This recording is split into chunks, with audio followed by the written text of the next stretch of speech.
And I done worked all y'all favorite teams. like, you know what I'm saying? Ohio State, Alabama, Florida, Ole Miss. Like. It's not an easy catch. He jumps in the air. He ain't calling me, bro. Don't do me like that, bro. For real, bro. If a nigga with me, I got 100,000, they gon' rock for me. At what point in your career did this stop being fun and it start feeling heavy?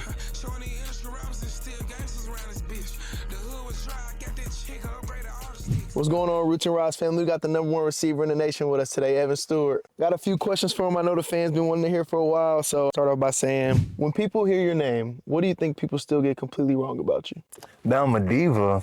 I don't be tripping for real. I mean, I play football, ball don't come my way, I still play. I never really overdo anything. I just try to come to work every day.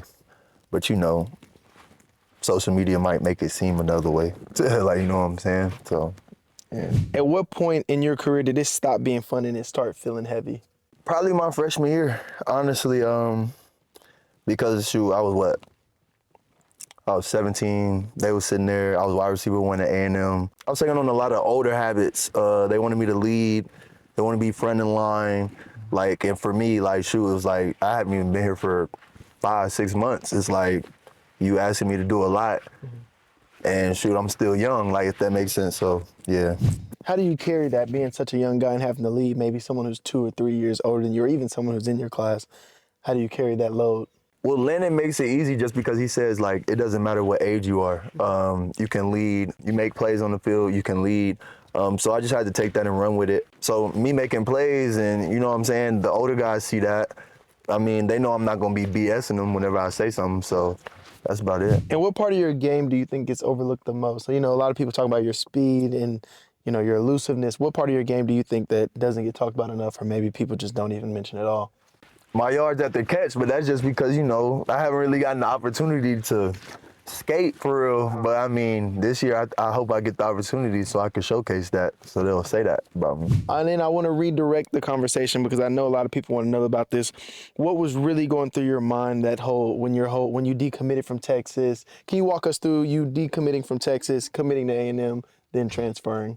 Yeah, the whole decommitment from Texas was kind of like more inner family, like, if that makes sense. It wasn't too many good relationships. I mean, we had some decent relationships, don't get me wrong, right. But it just didn't feel like a safe fit / a safe pick. It felt like it was rushed. Right. So yeah, then I took my A&M visit, and I enjoyed being out there more than being in Austin. So shoot, I was like, I'd rather be somewhere where I'm comfortable and I can drive back home and, you know what I'm saying, be close, then shoot, go somewhere where I don't really feel comfortable and play football. So what is something about your recruitment that nobody knows? Maybe like a coach that, you know, you really liked, or school that you really liked, or maybe, you know, when you were younger, you had a school that you're like, man, I always wanted to go there. Was something that, you know, maybe you can give a little to your fans. Other than A&M, I was gonna go to Bama. Okay. But Nick Saban retired. Yeah, like that was really it. I was about to go to Bama until, you know, Nick Saban retired. So then, yeah, I was ready to shop the whole field. But yeah. Okay, so I know a lot of your fans want to know, when you opted out of your senior year, how did that feel for you, just at a football standpoint? You know, your mind. Were you ever nervous, like, man, you know, I'm not playing my senior year? I know you had already had a lot of offers, but did you ever think like, man, they might take some offers? What was going through your mind when you opted out of your senior year? It just felt unreal just because, shoot, I wasn't playing, let alone not too many people had done that in that time, and that was kind of a new thing. Really, the main thing that was going through my head was like, how does my friendships affect, like, that I'm not at school anymore, and like, you know, not seeing the guys, being on the team, and like really just adjusting to that. That was really it. Other than that, sure, I was cool. I mean, I was ready to get to work for college. I think it helped with my preparation for college before I got there freshman year and went All-American. I think that played a big role. When you opted out, do you feel like you were protecting your future or your peace? Both. Both. Okay, both. That's really good. Why was Texas A&M the right choice for you at that time? It was close to home. I didn't want to be, I had already moved from Memphis to Dallas, so now I was going to leave my father and go away.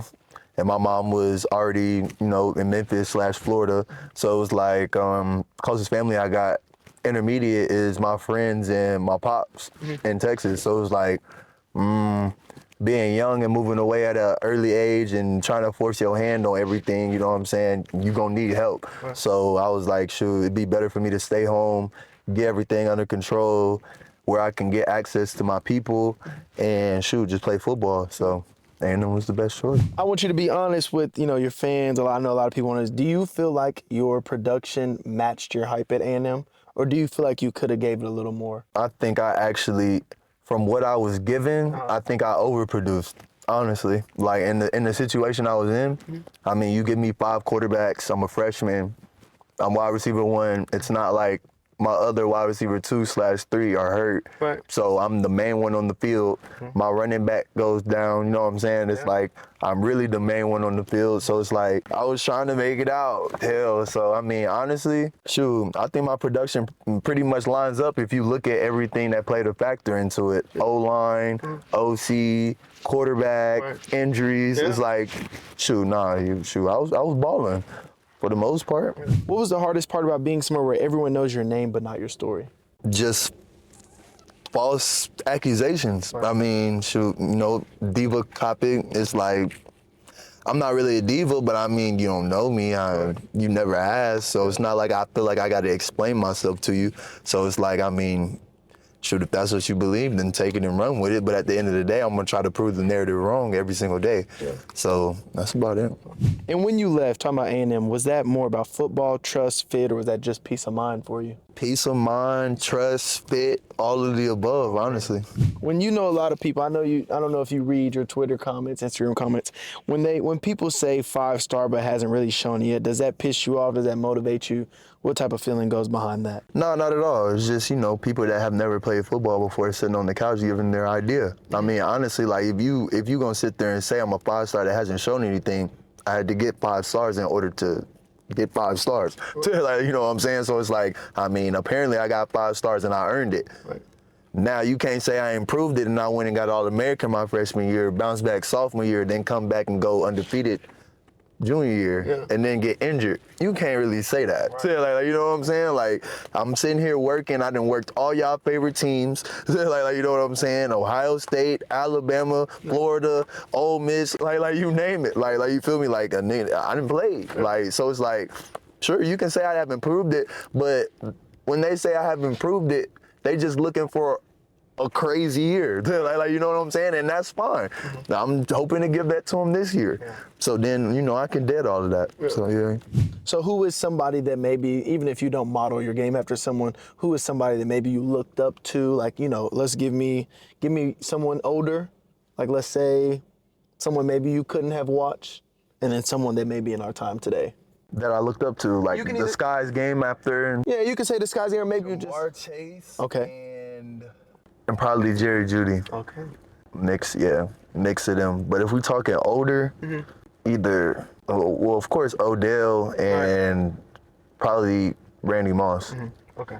Give me your top 3 plays of your college career. 1 is my Michigan one hand. Okay. 2 is my Alabama head top over 2 people. Okay. 3 is probably my catch against Ole Miss, my second one, over off the defender's helmet. Ooh, okay. He didn't throw Ohio State in there. Okay. No, Ohio State wasn't like Ohio State. I was just tripping. like you know what I'm saying? Like it was like anything that you give me, I was doing it. So it was like now Ole Miss was like, yeah, that head top, that I had to do that one, like type thing. Like all the ones I named, I had to do. Like if that makes sense. Like it wasn't supposed to happen, but we made it happen type thing. Very anticipated question. Obviously, coming out of high school, you were the number 1 receiver in your class.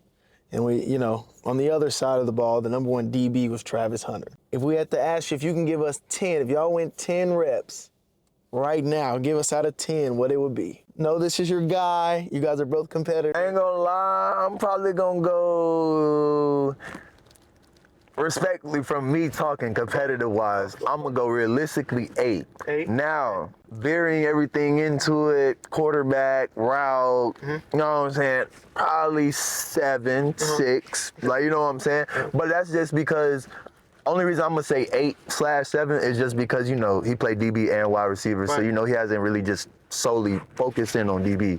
So, I mean, And I solely focus on wide receiver, so I feel like in a way that's somewhat an advantage. So yeah. So to expand on it, and it might be you might have already said it. One of the questions was, what was the most disrespectful thing that you've heard about yourself? Is that the diva comment, or is it maybe there's some other stuff that most people don't know about? I probably, honestly, if I'm being honest, injury prone kind of eats me just because I never got injured until college. Like if that makes sense. And I never truly started getting injuries until I started getting over pushed and overworked. Right. So it was like I understand how it looks that way, but I've never really been injury prone. Like if that makes sense. So I mean, other than that and the diva, nah, I'm coolin'. Do you think the fans have seen the real Evan Stewart yet, or just flashes? In your whole, let's even go back to high school. Seen flashes. Flashes. Now I think my junior/senior year of high school was me starting to elevate into that area of, okay, I can play football. This is what I do. And then, All-American year, freshman year, it was like, okay, bet, now I can build upon this. Right. I never got to build upon that, like if that makes sense. So now, I'm trying to do that. When your name trends, people talk stats. What part of your growth doesn't show up on the scoreboard? My hands. My hands done got so much better from freshman year to sophomore year to junior year. Shoot, they really got better now. Honestly, I can't wait to put it on display, but shoot, I had the longest streak non-drop balls last season I had played. So yeah, just to build on that, because freshman year, I wasn't as sure-handed. I was just a little bit jittery. The game was still a little bit quick. So. And then I'm gonna pivot. I know a lot of people have always wanted to, well, not always, but here recently have wanted to know about your leg injury. I'm gonna start with saying, what would you think would be your darkest moment in your leg injury? Shoot, realizing that I was actually hurt. I mean, honestly, other than that, I wasn't really low. It was just, that one moment, I'm sitting there like, dang, I can't get up. Right. Dang, I can't go up the stairs. Oh. Dang, I can't go get me a snack. Like, it's like just simple things like that. But other than that was cool. Did you ever question yourself? Like, did you ever wonder, will I be the same player again? Of course I did, but I always countered it with questions to ChatGPT. I just always ask it questions. I use that as my therapy. Like if I had questions about how I come back, I'd be like, hey, give me an example of somebody that had this injury and did this or did that, or who was in a similar circumstance, and then that'd be cool. I think that something like that, what is, because there's always, advantages and disadvantages to everything that happened in life. What is, one of the advantages was you got to sit out. What is something you learned while sitting out? Just your first year really sitting out and not playing at all? Coverages. Okay. I learned defense a lot because, I think I knew a lot of the offense, so it wasn't really much I was really learning on the offensive side when it come to play installs and stuff like that. So I really found myself just looking at what the defense was doing, how you can, tell what you getting, beforehand, pre-snap. And, just getting smarter overall as a football player. I think my football IQ grew a lot. And what do you think Oregon unlocked in you that you feel like nobody else could? My physicality. I'm not a physical person. I'm a laid back guy. So you tell me to go knock the screws loose off a dude's helmet, I'm gonna be like, should I go hit him? But I ain't just gonna do him that way. Like if that makes sense. Right. But it's here, it's you ain't really got a choice, because either you gonna knock him or he gonna knock you. So being here definitely open that up, because I ain't know, you know what I'm saying? So gotta put that on display. Right. Yeah. Why did coming back matter that much to you instead of just leaving? For the draft is why they want to know. I ain't taking no shortcuts. This the route that I got dealt. This the hand I got dealt. I'm finna play my cards. I'm finna make it shape. So do you think that decision was more about business, proving people wrong? Is this a personal year for you? What do you? All of the above. I think, I got naysayers, so I want to prove them wrong. Okay. I got doubts for myself. I want to prove right. To you know what I'm saying? I got all types of things that, in my head, I still haven't done yet and I want to do. So, yeah, that's really it. At what point in your career did you feel have you ever felt like college is more political than the fans probably think? Or that other people know? Do you think that college is very political when it comes to football? Depends. Just depends. I mean, me being the player I am, anytime you're a high-profile player, politics is going to play a role regardless, because this ain't high school no more. And people are paying for scholarships and NIL, and it's just a whole different landscape. So, I mean, yeah, politics play a role, but I wouldn't say it plays a role if you're doing what you need to do. Right. But other than that, yeah. And if football ended tomorrow, who is Evan Stewart? Fun guy to be around, entertaining, live with a party, Right. you know what I'm saying? Always in a good mood.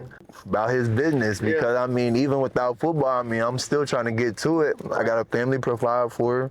I got homies I wanna help. So it's like, shoot, it's bigger than just football.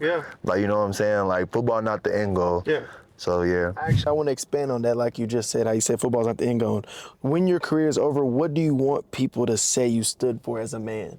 Fun. Yeah, like you know what I'm saying? Like, I want them to watch or look at my profile, highlights, games, and be like, he fun to watch. Like you know what I'm saying? Like, he make me like want to do it. Like, you know what I'm saying? Like, I want to have an influence on, you know, kids that usually can't even feel like they can be out their shell just because, you know, they feel like they won't be accepted. Like, it's all right to be like, y'all want to show it's all right to be you. Like, you don't got to change for nobody. Shoot, and you can thrive in your own skin. If you had one message to everybody who doubted you, what would you tell them right now? Don't hop on the train when they take off. Cause look, we ain't turning back on the train track. That's no good. Hey, that's no good. If you had to give me top 5 receivers in college football right now, who would you give it to? College football? This year, coming into the 2026 season. Like, with my knowledge. What's your knowledge? With my knowledge? Your knowledge. Of course, we're gonna throw Jeremiah in there. Okay. I'm gonna throw me in there. I'm gonna throw Malachi Tony in there. Okay. I'm gonna throw Cam Coleman in there. Okay. One more. That's a pretty hard choice. Okay. I'll probably go with Mario Craver. Mario Craver? From Okay. A&M. If not him, then Zay Horton. Well, that'll be all for us today, man. Thank you to the Roots and Rods family. We out.